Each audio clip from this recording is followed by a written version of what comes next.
Hello everyone, welcome back to my channel. दोस्तों, प्रस्तुत है आज की बिग ब्रेकिंग न्यूज़। ओमिक्रॉन का खौफ, केंद्र सरकार ने जारी की नई गाइडलाइंस। राज्यों और केंद्र शासित प्रदेशों को दिए यह दिशा निर्देश। चुनाव आयोग और स्वास्थ्य मंत्रालय की बड़ी बैठक आज। ओमिक्रॉन खतरे के बीच हो सकता है बड़े ऐलान। 2024 तक ब्लॉक स्तर पर होगा एक आदर्श विद्यालय। देश में 15,000 से अधिक स्कूलों को आदर्श स्कूल के रूप में विकसित करने का खाका तैयार। सराहनीय पहल, 69,000 नव नियुक्त शिक्षकों ने 100 ड्रॉप आउट बच्चों को लिया गोद। आइए देखते हैं दोस्तों खबरें विस्तार से। जी हाँ दोस्तों, आप देख पा रहे हैं खबरें विस्तार से किंग्समैन ई हब यूट्यूब चैनल पर। ओमिक्रॉन का खौफ, केंद्र सरकार ने जारी की नई गाइडलाइंस। राज्यों और केंद्र शासित प्रदेशों को दिए यह दिशा निर्देश। ओमिक्रॉन का खौफ, केंद्र सरकार ने जारी की नई गाइडलाइंस। ओमिक्रॉन कोविड-19 मामलों की बढ़ती संख्या के बीच केंद्र ने सोमवार को राज्यों और केंद्र शासित प्रदेशों को यह सुनिश्चित करने का निर्देश दिया कि महामारी की स्थिति से निपटने के लिए त्वरित कार्रवाई की जाए। केंद्रीय गृह सचिव अजय भल्ला ने राज्यों और केंद्र शासित प्रदेशों को सुरक्षा उपायों को कम नहीं करने के लिए कहा, जिसमें 5 रणनीति: टेस्ट, ट्रैक, ट्रीट, टीकाकरण और कोविड उचित व्यवहार के पालन पर ध्यान केंद्रित करने पर जोर दिया गया। सलाहकार ने कहा, देश में सक्रिय मामलों में गिरावट देखी गई है। हालांकि नए ओमिक्रॉन वेरिएंट के डेल्टा की तुलना में कम से कम 3 गुना अधिक तेजी से फैलने की सूचना है और यह कोविड रोकथाम उपायों के लिए एक नई चुनौती पेश कर रहा है। गृह सचिव ने कहा, मामलों की वृद्धि बहुत तेज रही है और हमारे देश में अब तक 19 राज्यों और केंद्र शासित प्रदेशों में 578 ओमिक्रॉन मामले सामने आ चुके हैं। उन्होंने कहा कि विश्व स्तर पर 116 देशों में ओमिक्रॉन के मामले पहले ही सामने आ चुके हैं। इसके अलावा विभिन्न देशों में, विशेष रूप से America, Britain, Europe, France, Italy, Spain, रूस, दक्षिण अफ्रीका, वियतनाम, ऑस्ट्रेलिया आदि में भी मामलों में वृद्धि दर्ज की जा रही है। इस महीने की शुरुआत में एक मानक ढांचा प्रदान किया गया है और डेल्टा वेरिएंट की विशिष्ट उपस्थिति और कई राज्यों में ओमिक्रॉन मामलों का पता लगाने के साथ स्थिति के आकलन के आधार पर स्थानीय और जिला स्तर पर अधिक दूरदर्शिता, डेटा विश्लेषण, गतिशील निर्णय लेने और सख्त और त्वरित रोकथाम कार्रवाई की आवश्यकता है। उन्होंने कहा कि राज्य सरकारों और केंद्र शासित प्रदेशों के प्रशासन को यह सुनिश्चित करना चाहिए कि ऑक्सीजन आपूर्ति उपकरण स्थापित हैं और पूरी तरह से काम कर रहे हैं और आवश्यक दवाओं का बफर स्टॉक बनाए रखा गया है। सुरक्षा उपायों को नहीं करें कम।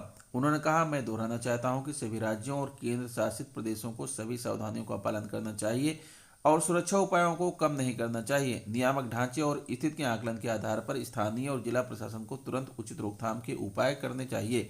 त्योहारी सीजन के दौरान भीड़ को नियंत्रित करने के लिए राज्य आवश्यकता आधारित स्थानीय प्रतिबंध और प्रतिबंध लगाने पर विचार भी कर सकते हैं। भल्ला ने कहा कि राज्य प्रवर्तन तंत्र को कोविड के उचित व्यवहार के मानदंडों को सख्ती से लागू करना चाहिए। नए कोविड वेरिएंट के संबंध में किसी भी गलत सूचना को हतोत्साहित करने के लिए जो जनता के बीच चिंता पैदा करता है, सभी राज्यों और केंद्र शासित प्रदेशों को सही जानकारी प्रसारित करने के लिए उच्चतम स्तर पर लगातार और नियमित रूप से मीडिया ब्रीफिंग आयोजित करनी चाहिए। गृह सचिव ने कहा कि राज्यों और केंद्र शासित प्रदेशों को उन्हें उनके द्वारा किए गए विभिन्न निवारक उपायों के बारे में शिक्षित करना चाहिए और उन्हें कोविड के उचित व्यवहार का सख्ती से पालन करने की सलाह भी देनी चाहिए। उन्होंने कहा कि इसलिए मैं आपसे आग्रह करता हूं कि जिलों को आवश्यक निर्देश जारी करें और अन्य सभी संबंधित स्थानीय अधिकारियों को कोविड-19 के त्वरित और प्रभावी प्रबंधन के लिए आवश्यक उपाय करने के लिए नए वेरिएंट पर स्वास्थ्य एवं परिवार कल्याण मंत्रालय द्वारा जारी विभिन्न परामर्शों का कड़ाई से अनुपालन और कोविड के उचित व्यवहार को सख्ती से लागू करने चाहिए। चुनाव आयोग और स्वास्थ्य मंत्रालय की बड़ी बैठक आज। ओमिक्रॉन खतरे के बीच हो सकते हैं बड़े ऐलान। चुनाव आयोग और स्वास्थ्य मंत्रालय की बड़ी बैठक आज। ओमिक्रॉन खतरे के बीच हो सकते हैं बड़े ऐलान। 5 राज्यों में होने वाले विधानसभा चुनाव से पहले कल कोई बहुत बड़ा ऐलान हो सकता है। भारतीय निर्वाचन आयोग और स्वास्थ्य मंत्रालय की आज मीटिंग होगी, जिसमें किसी बड़ी घोषणा की उम्मीद की जा रही है। बढ़ते ओमिक्रॉन के मामलों के बीच चुनाव आयोग की ये मीटिंग काफ़ी अहम मानी जा रही है। कहा जा रहा है कि आगामी विधानसभा चुनाव 2022 के लिए राजनीतिक रैलियों को रोकने के बारे में भी इस मीटिंग में चर्चाएं हो सकती हैं। देश में एक तरफ ओमिक्रॉन का खतरा बढ़ रहा है तो दूसरी तरफ 5 राज्यों में होने वाली विधानसभा चुनावों को लेकर चुनाव प्रचार भी तेज होता जा रहा है। विधानसभा चुनाव प्रचार के दौरान खुलेआम कोविड प्रोटोकॉल का उल्लंघन हो रहा है। पार्टी चाहे कोई भी क्यों ना हो, हर कोई अपनी राजनीतिक रैली में हजारों से लाखों लोगों को जुटाने का लक्ष्य रखकर सभाएं आयोजित कर रहा है, रोड शो हो रहे हैं। इस सब के चलते है कोरोना के नए वेरिएंट ओमिक्रॉन के फैलने का खतरा लगातार बढ़ता जा रहा है। इसी को ध्यान में रखते हुए सोमवार को केंद्रीय चुनाव आयोग एक अहम बैठक करने जा रहा है। इस बैठक में केंद्रीय स्वास्थ्य सचिव भी शामिल होंगे, जो चुनाव आयोग को ओमिक्रॉन के खतरे और उसके बारे में अब तक की जानकारी से अवगत कराएंगे। 11 बजे होगी मीटिंग। चुनाव आयोग आज सोमवार सुबह करीब 11 बजे केंद्रीय स्वास्थ्य सचिव के साथ यह बैठक करेगा। सूत्रों से मिली जानकारी के मुताबिक केंद्रीय चुनाव आयोग स्वास्थ्य सचिव से ओमिक्रॉन के बढ़ते खतरे और इससे जुड़ी तमाम जानकारियां जानना चाहता है। केंद्रीय चुनाव आयोग स्वास्थ्य मंत्रालय से यह भी जानना चाहता है कि यह ओमिक्रॉन वेरिएंट कितना ज़्यादा खतरनाक हो सकता है और इससे बचने के क्या उपाय हो सकते हैं।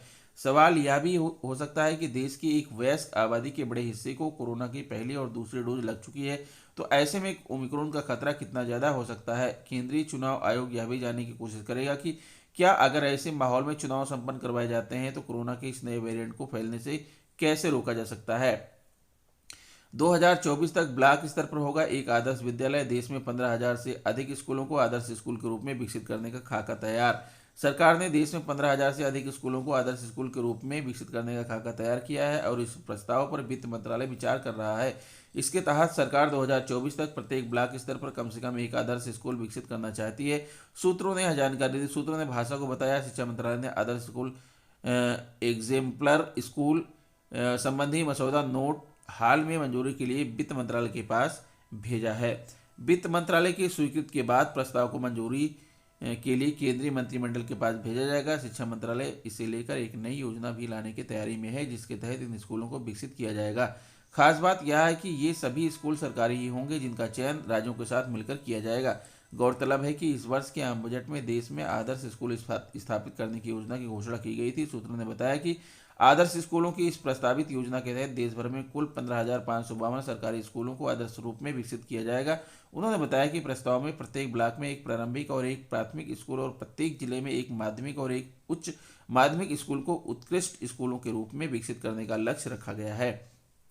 गौरतलब है कि इस वर्ष के आम बजट में देश में आदर्श स्कूल स्थापित करने की योजना की घोषणा की गई थी। सूत्रों ने बताया कि आदर्श स्कूलों की इस प्रस्तावित योजना के तहत देश भर में कुल 15,552 सरकारी स्कूलों को आदर्श रूप में विकसित किया जाएगा।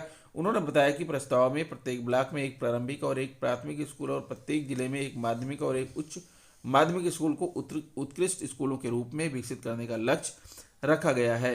प्रस्ताव के अनुसार आदर्श स्कूल में सभी छात्रों के लिए एक सुरक्षित, प्रोत्साहित करने वाले, शैक्षिक वातावरण में सीखने एवं विविध अनुभव प्रदान करने वाले अच्छी ढांचागत व्यवस्था एवं समुचित संसाधनों की उपलब्धता सुनिश्चित करने की बात कही गई है। सूत्रों ने कहा कि ये स्कूल राष्ट्रीय शिक्षा नीति (NEP) के कार्यान्वयन में मदद करेंगे और अपने अपने क्षेत्रों में उत्कृष्टता के अनुकरणीय विद्यालयों के रूप में उभरेंगे। इन स्कूलों में अपनाई गई शिक्षा व्यवस्था अधिक प्रायोगिक, समग्र, एकीकृत, वास्तविक जीवन की स्थितियों पर आधारित, जिज्ञासा एवं शिक्षार्थी केंद्रित, चर्चा आधारित, लचीला एवं सुखद होगा।